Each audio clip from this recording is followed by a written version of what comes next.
இந்த பாட்டில் எனக்கு ரொம்ப பிடிச்சது இந்த லைன் தாங்க. லெட்ஸ் கோ.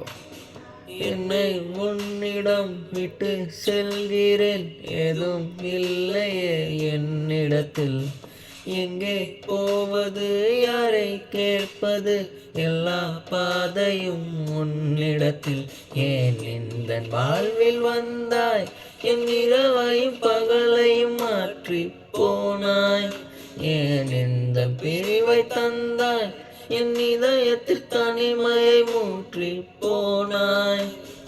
உள்ளே உன் குரல் கேக்குதடி, என்னை என் உயிர் தாக்குதடி. இங்கே இருக்கிறேன், இங்கே நடக்கிறேன், மறந்தேன் நானோ. என்ன எழுதியிருக்காருங்க. உங்களுக்கு என்ன லைன் பிடிக்குன்னு கமெண்ட் பண்ணுங்கள். அடுத்து என்ன பாட்டு பாடலான்னு அதையும் சொல்லுங்கள்.